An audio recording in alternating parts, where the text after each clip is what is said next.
Welcome to Inside Games Roundup, the only gaming news show brave enough to report on Ubisoft again. Hey, if you're tired of hearing about the flailing developer, fear not. This should be the last one for a while, as they've undergone a full reorganization with massive Tencent investment to keep their sextuple A game production afloat. And also, just a side note, I'm still recovering from sickness, so sorry about the gravelly voice. Man, that's a lot of A's, Lawrence. That's a lot of A's they got over at Ubisoft. And also, that's provided that we don't have to report about rounds of layoffs, because they always do that, right? Companies always get billions of dollars and then go, all right, now 10,000 people are fired. And I feel like that doesn't make any sense. No, it doesn't, but it also kind of does. It just requires a dose of cynicism. And we'd like to say the news gets better from there, but we can't bring ourselves to lie to you. After all we've been through so much. The best news we got this week is that the Zelda movie has a release date. All right. But at this rate, we'll be lucky to make it to the year 2027. God, so far. So let's get the news going by throwing to the one Inside Games member whose bank account has yet to make it to $20.27, Brian Gar. Not for what y'all are paying me. Nope. He's right. Speaking of being broke, the headline here is broke-ass Ubisoft teams up with Tencent. I don't know what it says on the graphics, but that's my own, in my heart, that's the headline. Ubisoft shaking things up with a new subsidiary that brings together its biggest franchises. We're talking Assassin's Creed, Far Cry, Rainbow Six. Just one catch, it involves a massive investment from, you guessed it, Tencent, which now owns a 25% stake in the new entity. Uh-oh!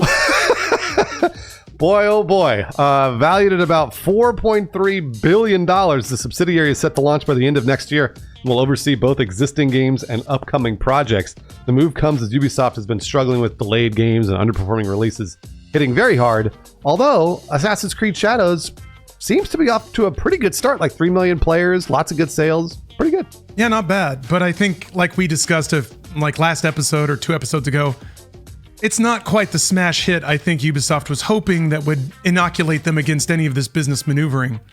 And yeah, to steady the ship, Ubisoft is using Tencent's cash to cut debt and fund game development. Studios in Montreal, Quebec, Barcelona, and elsewhere will be integrated into this new organization. If this new conglomerate if this new division is handling Rainbow Six, Assassin's Creed, and Far Cry, what is the rest of Ubisoft doing? Just making Just Dance games? Beyond Good and Evil 2, man. It's still there. Yeah, I guess so. Oh, yeah, that's right, yeah. Well, Tencent President Martin Lau said, "We see the immense potential for these franchises to evolve into long-term evergreen game platforms." Sounds like a blast. I feel like they were already gaming platforms and they're maybe on their way out. Whatever. Ubisoft's CEO Yves Guillemot, while clinching his butthole extra tight, 'cause that's what Yves does a lot, said the move will enhance his company's financial stability and promote long-term growth for its key brands. Man, if there's anything the gamers are waiting for, it's more long-term evergreen game platforms. Sheesh. I kind of get it though. Okay, so this kind of reminds me of how EA has EA Originals, like big publishers have wings dedicated to things that aren't the massive AAA, annual perennial releases. Theoretically, this means now Ubisoft has done a similar categorization with their business model, using a lot of Tencent money to do it. But that ideally means that the franchises that are expected to return, billions and billions of dollars no longer have to compete in a business sense with things like Prince of Persia or Rayman, if they ever make one of those again. So now those two things aren't sitting side by side on the same ledger, theoretically. So yeah, I can see how this reorganization makes the business a lot healthier and more focused on what it does. But I think what it does, as you guys were mentioning, may not be what people want anymore. Who knows what people want anymore? Ubisoft can't even figure that out, but yeah. One note to Ubisoft, you should probably change your name if you're going to do this. People do not like the name Ubisoft. It has got it's drawn a lot of ire around that brand. So maybe call it something else. This reminds me of when I worked in the newspaper business. We used to call the sports section the one that makes us the money. So that's what this feels like. Anyway, moving on. Let's talk about Nintendo. They officially announced the live-action adaptation of The Legend of Zelda, and it's scheduled for a global release March 26th of 2027. It was announced by gaming legend Shigeru Miyamoto through Nintendo's new Nintendo Today app. They said that's going to be a hub for all their company news, I guess, I don't know, in case Twitter goes under or whatever, which, not that far-fetched. The film will be directed by Wes Ball. I'm going to just let that sit for a second because I don't think really anybody knows who that is. Known for his work on the Maze Runner series and Kingdom of the Planet of the Apes. Sure, why not? Let's Rotten Tomatoes 65%. There you go. As for his vision, Ball has said he wants it to be live-action Miyazaki. Oh boy, referencing the filmmaker Hayao Miyazaki. He also said he wants the Zelda movie to be a serious adaptation that feels real, and said he doesn't intend to use much motion capture in what he called the grounded film. Again, I'm being very cynical here. I hope Wes Ball does a fantastic job. I mean, Miyazaki's a good reference there, given how Breath of the Wild looked. Like, it looked like a Miyazaki film in motion. But what Miyazaki is not is grounded.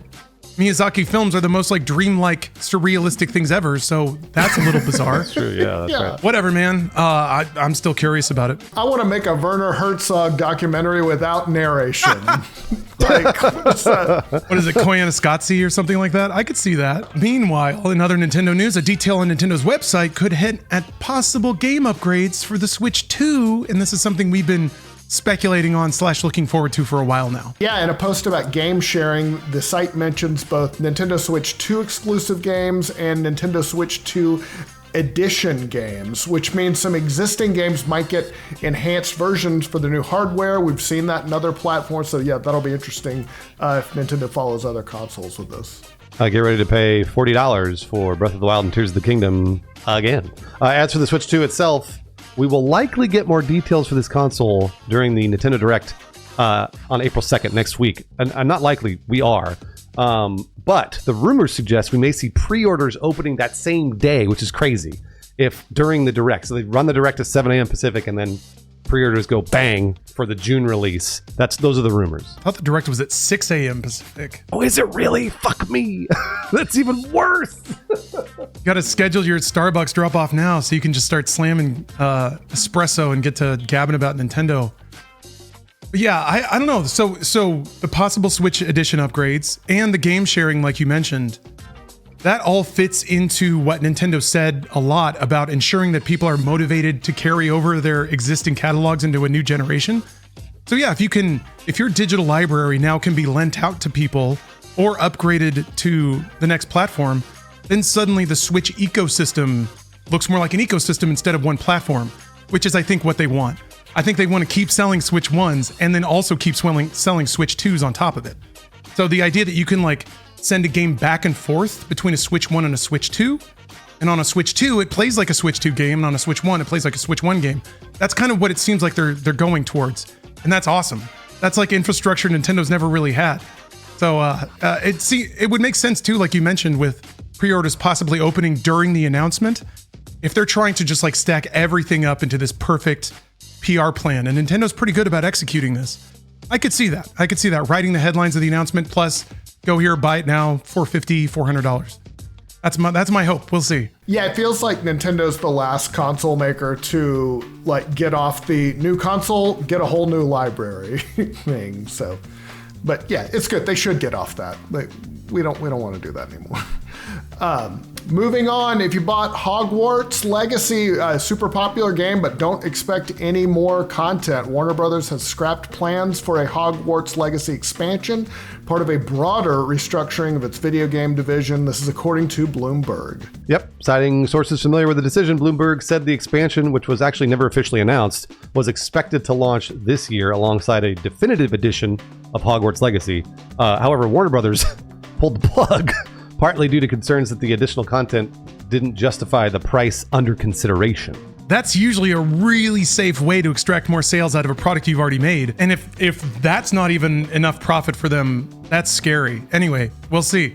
This move follows a pretty rough year for Warner's gaming division, which has seen leadership changes, studio closures, and the cancellation of a Wonder Woman game. God damn it. We lost Monolith out of all that. Yeah. I really wanted that game too. But yeah, like you said, Hogwarts Legacy has been a big success. It's sold more than 34 million copies. That's massive. But yeah, while this expansion won't see the light of day, a sequel is still in the works at Avalanche Software. So the theory is that, because like Lawrence said, it's like, why would you just not release the expansion, just make more money? The theory is they're just taking this expansion and then shoving it into the sequel, and maybe pushing the sequel's release date up to release it earlier in order to capitalize on the popularity of Hogwarts Legacy. It's also possible the scope of an expansion just started growing and growing and growing until it became like, well, this isn't an expansion anymore. Or if we do like 1 year extra work on it, then we can sell it as a full product as opposed to $20 expansion or something like that. So it makes a lot of sense, but also I don't like to see Warner or any large game publisher at this point not being satisfied with that level of success. That's scary. That's scary. That means that like they're getting to the point where no game will be profitable enough unless it's like a smash hit like Elden Ring or something. All right, well, this did not take long. A real-life shrine in Japan that was made famous by Ghost of Tsushima has banned all tourists after what officials are calling a grave and unforgivable act of disrespect by foreign visitors. Ugh. Great. Well, what disrespect, you ask? The shrine had to call the police over incidents involving vandalism and even abuse toward the staff. Like, who is doing this? In response, officials shut the doors to anyone who isn't a worshiper. And we really don't blame them here. This is the vandalism and abuse toward the staff is just inexcusable. Yeah. And shrines are sacrosanct in Japan, like more than we would think. So, yeah. And the timing is bad considering these issues came up explicitly in Assassin's Creed Shadows. Japan has debated a lot over the impact of games like Assassin's Creed Shadows, which some politicians have worried could encourage shrine vandalism, which is culturally just a huge no-no. Prime Minister Shigeru Ishiba recently weighed in on the issue, calling defacing a shrine an insult to the nation itself. And then, yeah, there were some issues with Shadows. They had the one-legged Torii Gate statue, that's a whole cultural thing that you don't want to touch for some video game merch. And then, yeah, early on in Shadows, you could actually like smash stuff inside a shrine. Not a good look. It's not like Shadows is trying to necessarily be respectful of Japanese culture. It's the most like tourism laden. Like you do calligraphy and then you do the tea ceremony and like you just do all the little bits that are so like tourism friendly. So that's what it is, and that's what those games have always been. So holding them to a immaculate standard of cultural reverence is a bit odd, but it is what it is. Internet discourse is never really sincere when they get mad about stuff. This is basically like here in America, if somebody goes into the Chipotle and then they order double meat, but the Chipotle doesn't give you the double meat and they start yelling, that is like defacing a shrine in Japan. It's the same thing. So if you come to America, don't do that. Like firebombing a Tesla dealership? No, hold on. That's free speech all the way. It used to be. A lot can change in 4 months, yeah. All right, let's do a 5-second review. I'm gonna try to do this in 5 seconds. It's Xenoblade Chronicles X, great game, and in true JRPG fashion, you don't get a mech, which is the whole focal point of the game, until 20 hours in.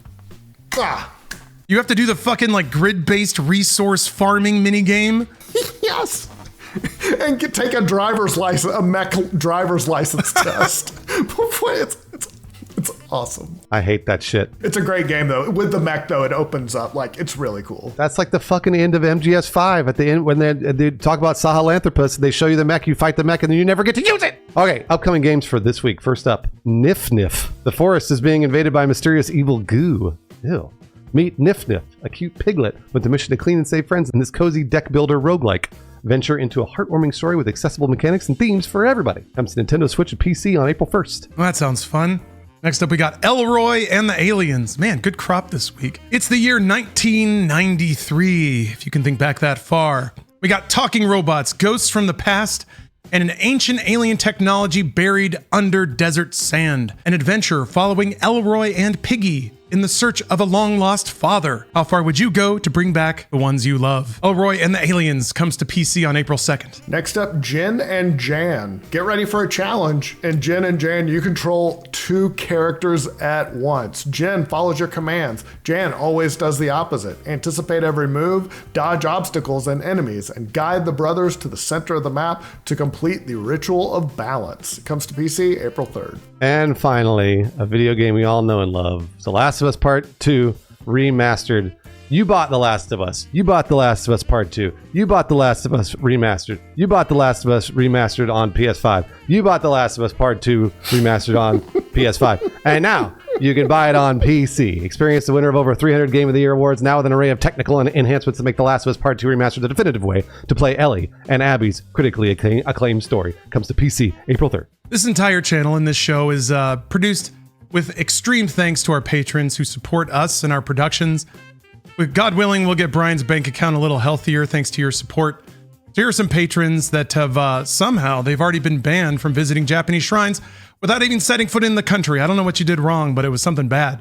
Brandon Young, Matt Bogenberger, and Wesley Mullins. I've actually got some patrons that spitefully built their own shrines with hookers and blackjack, and that is what I call an American shrine. Cash Putnam, Just a Chair, and UESC Battle Road.